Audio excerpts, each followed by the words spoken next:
money. Money, money, money. Crazy about my money. Pourquoi tu n'atteins pas tes objectifs? Introduction. C'est pourquoi certaines personnes atteignent systématiquement leurs objectifs, alors que d'autres stagnent malgré tous leurs efforts. Ce n'est ni une question de talent, ni de volonté, c'est une question de perspective. Dans L'art d'atteindre ses objectifs, Dan Sullivan et Benjamin Hardy nous révèlent un secret puissant. Ce qui t'empêche d'avancer, ce n'est pas ce qu'il te manque, mais la façon dont tu mesures ton progrès. Prépare-toi à changer radicalement ta manière de penser le succès, car ce n'est pas une histoire de vitesse, mais de direction. Pas une affaire d'ambition, mais de perception. Tu ne manques pas d'objectifs, tu manques peut-être d'un bon système pour les atteindre. Bienvenue sur Résumé du succès. À propos des auteurs, Dan Sullivan est l'un des coachs d'entrepreneurs les plus influents d'Amérique du Nord. Fondateur de Strategic Coach, il accompagne depuis plus de 40 ans des milliers de chefs d'entreprise à haut potentiel. Sa spécialité, aider à clarifier la vision, créer des systèmes de croissance et surtout développer un mindset de performance durable. Benjamin Hardy, lui, est psychologue organisationnel, auteur à succès et chercheur. Il est reconnu pour ses travaux sur l'identité, la motivation et la transformation personnelle. Ensemble, ils ont coécrit plusieurs ouvrages, dont le fameux « Qui, pas comment » et « 10 fois est plus facile que 2 fois ». Ce livre-ci s'inscrit dans cette même dynamique. Penser autrement pour réussir différemment. Chapitre 1. Comprendre le piège de l'écart. La plupart des gens mesurent leur progression en comparant leur situation actuelle à un idéal, un objectif parfait, ambitieux, souvent irréaliste. Plus ils avancent, plus l'idéal recule. Résultat, frustration, sentiment d'échec, démotivation. Ce phénomène est appelé par les auteurs le piège de l'écart. L'écart, c'est la distance entre ta réalité et ta vision idéalisée. Tant que tu mesures ta vie en fonction de cet idéal mouvant, tu ne seras jamais satisfait, même si tu progresses réellement. Tu seras toujours en retard. Ce chapitre montre comment cette comparaison constante nous fait perdre l'estime de soi. Même quand tu progresses, tu ressens de la honte, car tu n'as pas encore atteint cet idéal inatteignable. Et ça, c'est une spirale négative. Chapitre 2. La clé. Mesurer le gain. À l'inverse de l'écart, il existe une autre manière de mesurer, le gain. Mesurer le gain, c'est comparer ta situation actuelle à ton point de départ. C'est voir combien tu as déjà progressé, et non combien il te reste à faire. Cette bascule paraît simple, mais elle change tout. Quand tu te concentres sur le gain, tu développes une sensation de réussite, tu génères de la gratitude, tu augmentes ta motivation. La croissance devient visible, tangible, mesurable. Et surtout, tu crées un cercle vertueux, progrès, confiance, action, nouveau progrès. Les auteurs expliquent aussi que cette méthode est utilisée par les sportifs de haut niveau. Ils ne mesurent pas leur progression en fonction du record mondial, mais de leur propre performance passée. Chapitre 3. L'impact psychologique du mode. Gain.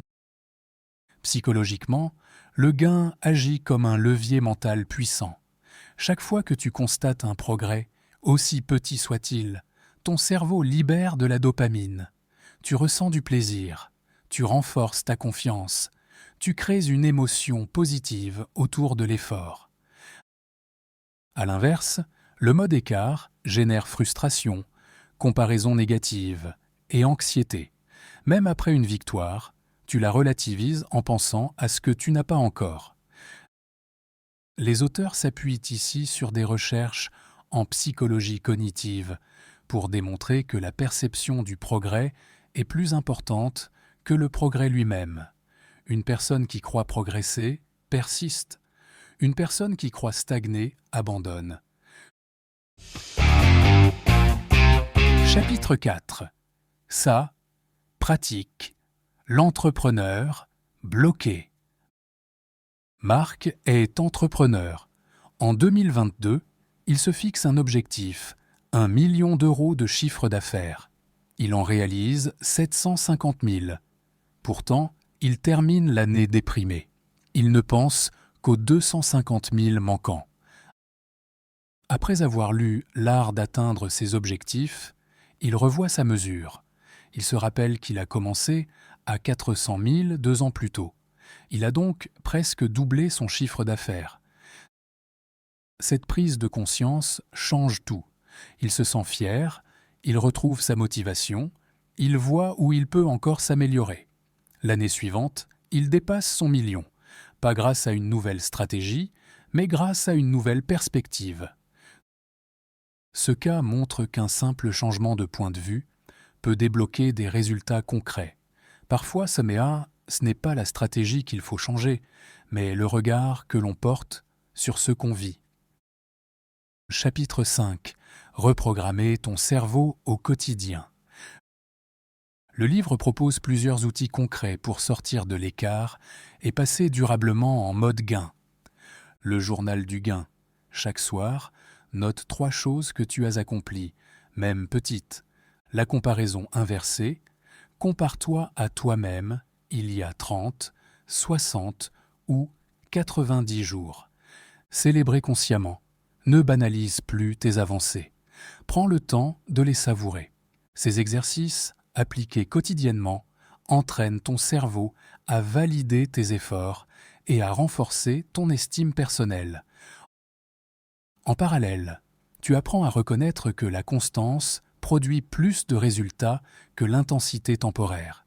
Ce que tu fais chaque jour, même en petite quantité, dépasse de loin ce que tu fais une fois de temps en temps, avec force.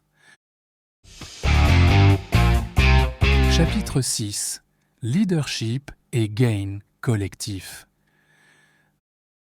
Dan Sullivan insiste sur un point. Cette logique du gain ne s'applique pas qu'à l'individu. Elle transforme aussi les équipes. Dans une entreprise, mesurer l'écart crée du stress, du blâme, une culture de peur. À l'inverse, mesurer le gain crée de l'initiative, de la coopération et une dynamique d'amélioration continue. Certaines entreprises, accompagnées par Sullivan, ont instauré des rituels de reconnaissance collective. Chaque semaine, chaque collaborateur partage son principal progrès. Résultat, plus d'implication, plus de motivation et de meilleures performances. Autre exemple, une start-up tech basée à Austin a intégré le concept dans ses réunions hebdomadaires. Plutôt que d'analyser ce qui manque, elle commence chaque réunion en listant ce qui a été accompli. Cela a redynamisé l'équipe, réduit le turnover et accru la productivité de 23% sur 6 mois.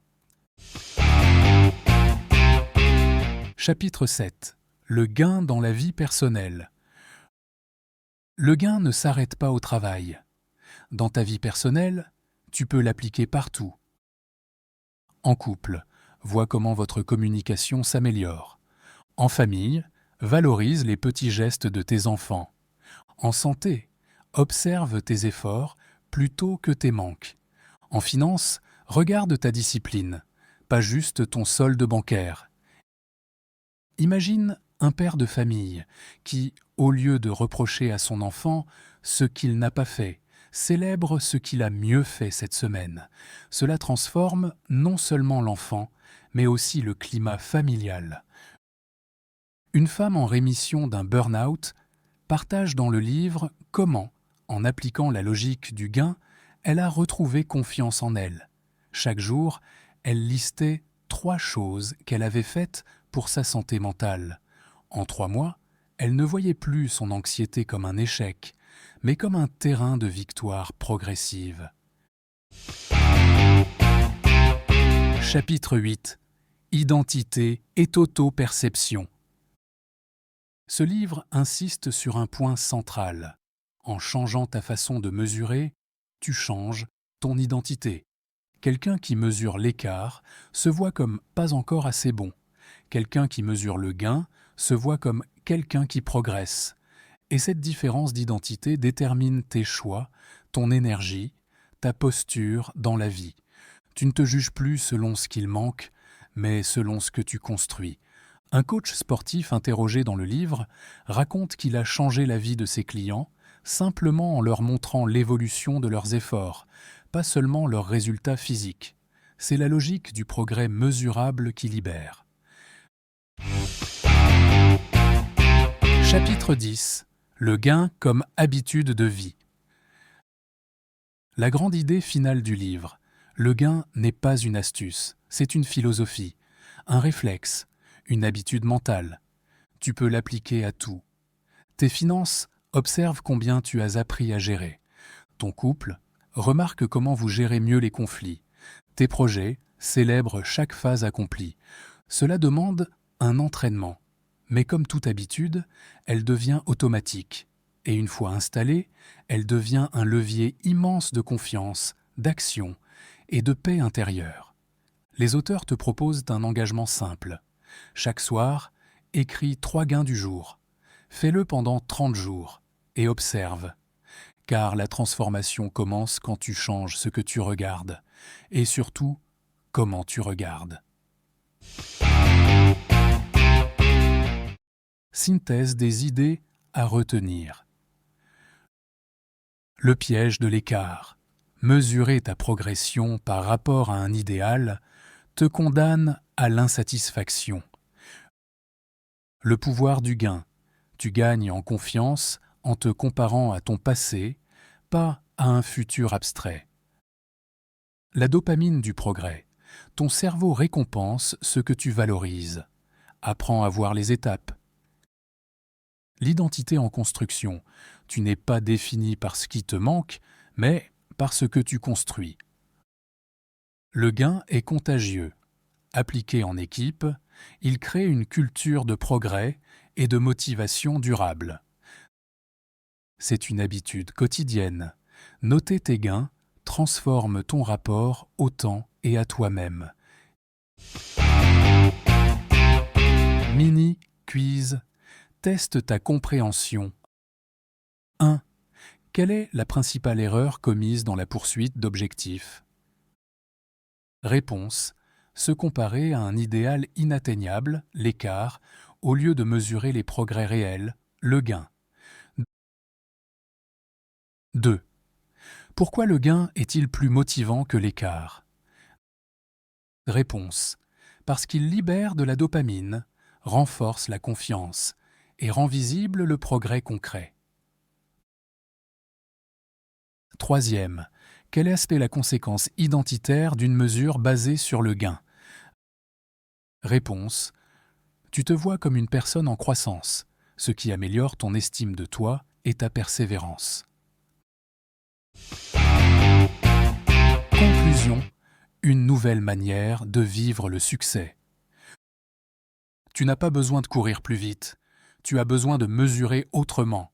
Tu n'as pas besoin de changer de rêve. Tu as besoin de voir à quel point tu y es déjà engagé. Mesurer le gain, ce n'est pas être complaisant. C'est être juste. C'est reconnaître ton chemin. Ce livre t'invite à prendre le pouvoir sur ton histoire. Alors à partir d'aujourd'hui, note tes gains. Célèbre tes pas. Parle de progrès, pas d'imperfection. Et souviens-toi, ce que tu mesures devient ta réalité. Merci d'avoir suivi ce résumé du livre « L'art d'atteindre ses objectifs ». Si tu as aimé, commente avec ton principal enseignement. Prochain résumé. Louise Hay, transformez votre vie. Abonne-toi, partage cette vidéo et n'oublie pas, tu progresses déjà.